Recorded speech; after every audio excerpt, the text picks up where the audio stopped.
Le saviez-vous?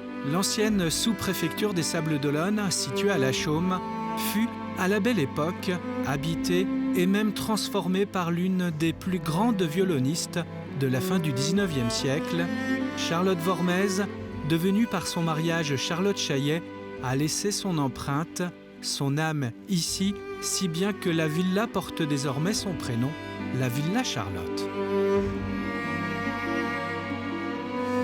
Bonjour Michel. Bonjour Grégoire. Alors, vous êtes le président de l'association des Amis de la Villa Charlotte. Charlotte, c'est vraiment l'âme du lieu. Avant qu'elle achète avec son mari ici cette belle villa balnéaire, l'une des premières d'ailleurs je crois construite aux Sables-d'Olonne. Tout à fait. Là on est en 1906. Elle, qui est née en 1871 me semble-t-il, a déjà une vie d'artiste, une vie de musicienne avant son arrivée ici. Absolument. Elle est née à Dijon où elle a entrepris des cours de musique au Conservatoire de Dijon et le premier prix qu'elle ait obtenu, c'est un premier prix de violon en 1885. Mais il faut savoir qu'elle était également pianiste et donc elle a obtenu l'année suivante, en 1886, un premier prix de piano. À la suite de ça, la ville de Dijon a financé ses études au Conservatoire de Paris. Donc elle est partie à Paris où elle a brillamment remporté à la suite de 3 années d'études, un premier prix de violon donc du Conservatoire de Paris, en 1891. Ouais, ce qui était assez rare à l'époque pour une femme de remporter ce prix, je crois. Oui, les hommes étaient très majoritaires et les femmes violonistes n'étaient pas encore à cette époque, donc on est en 1891, n'étaient pas encore véritablement acceptées dans les orchestres. Alors Charlotte, son nom de jeune fille, c'est Wormez. Wormez, tout à fait. Qui deviendra Chaillet. Qui deviendra Charlotte Chaillet par son mariage avec Joseph Chaillet en 1903. Très bien. Charlotte, quand elle arrive ici, peu de temps après l'acquisition de la maison, elle s'empare du lieu. Elle commence par le jardin qui avait été abandonné. Elle commence par le jardin qui se décomposait à l'époque en 2 parties. Donc la partie haute où nous sommes, qui était un jardin à l'anglaise, créé donc par Laurent Tertrais, celui qui a fait construire la villa à l'origine, sous le Second Empire. Et la partie basse, donc, qu'on appelle le jardin du quai, parce qu'il donne sur le quai, était un potager fruitier. Et Charlotte adorait les fleurs, adorait la nature, et donc son premier geste, ça a été effectivement de faire restaurer les jardins. Donc le jardin anglais, où elle a fait planter un certain nombre d'arbres supplémentaires, et elle a fait transformer le jardin du quai, donc le potager fruitier, en jardin d'agrément extrêmement fleuri. Donc là, on est dans les années 1908 à peu près, 1907-1908, juste après l'achat de la maison.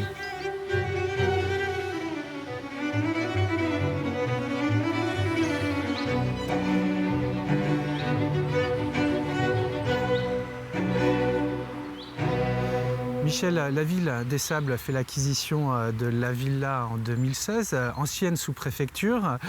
Charlotte, c'est l'âme du lieu, donc vous, avec cette association des Amis de la Villa Charlotte, vous avez proposé ce prénom pour lui donner un nom un peu définitif sur ce projet de future Villa Médicis de la Mer.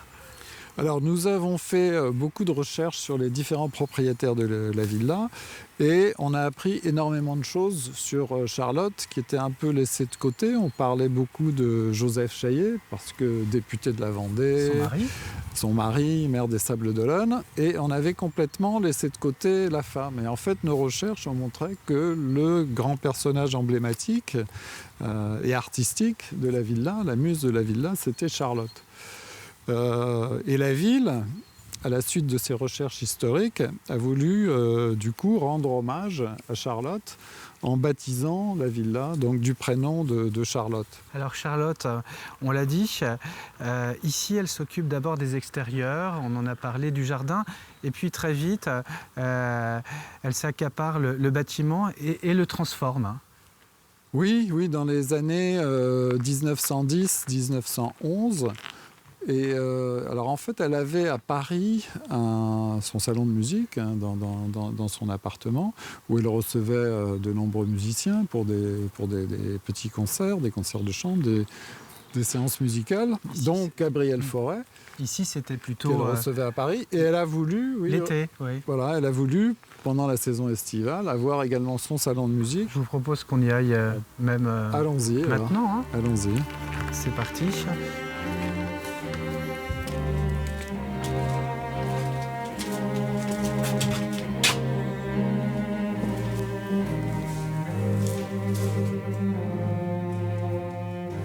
Alors Grégoire, je vais vous faire découvrir le salon de musique de Charlotte. Très belle pièce. Donc salon qu'elle a fait aménager, c'est l'ancienne entrée de la villa, donc à l'époque du Second Empire, et elle a transformé le hall d'entrée en salon de musique avec donc toutes ces boiseries. Et donc il faut imaginer la pièce à la belle époque avec un piano quart de queue qui était dans cet angle-là, et puis des petits meubles à musique, des partitions, des violons, puisqu'elle avait plusieurs violons. Et donc Charlotte recevait beaucoup d'instrumentistes, mais également des artistes lyriques, et notamment Léon David. Du coin ? Oui, alors Léon David, donc Sablé d'origine, et qui était premier ténor de l'opéra comique.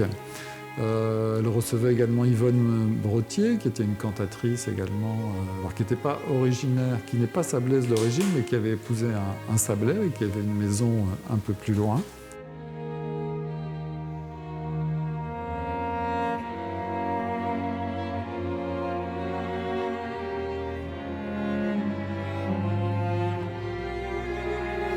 Bonjour Marion. Bonjour Grégoire. Alors toi, tu es secrétaire générale de l'association des Amis de la Villa Charlotte.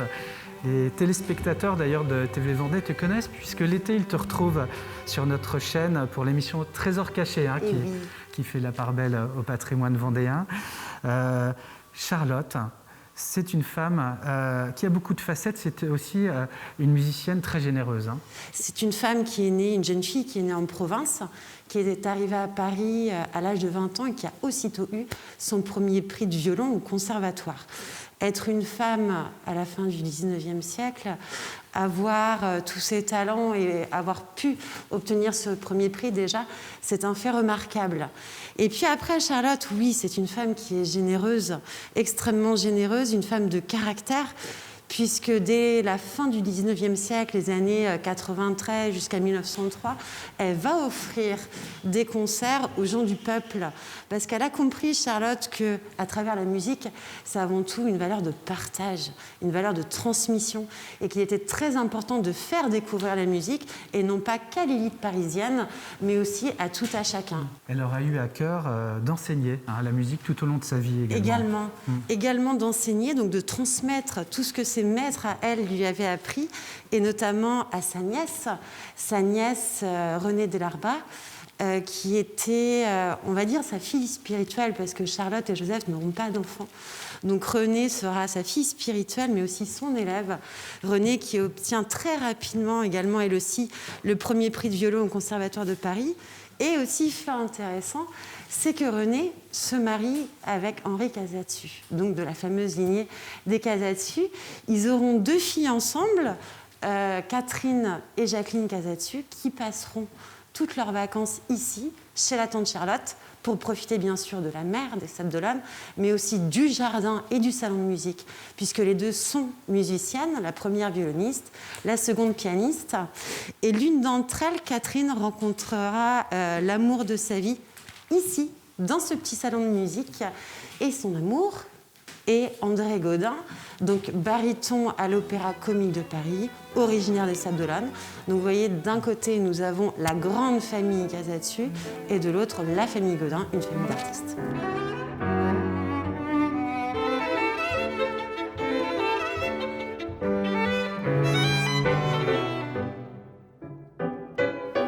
Marion, au milieu du 19e siècle, Charlotte, ici ou même à Paris, elle joue des interprètes qui sont souvent d'ailleurs ses amis. Je pense à Camille Saint-Saëns, à Gabrielle Fauré. C'est la musique qui est jouée ici, qu'elle interprète régulièrement comme bien d'autres finalement. Charlotte était une soliste. Elle jouait en solo. Dans le mot solo, il y a les mots liberté, indépendance. Donc quand on interprète, oui, elle va respecter une partition.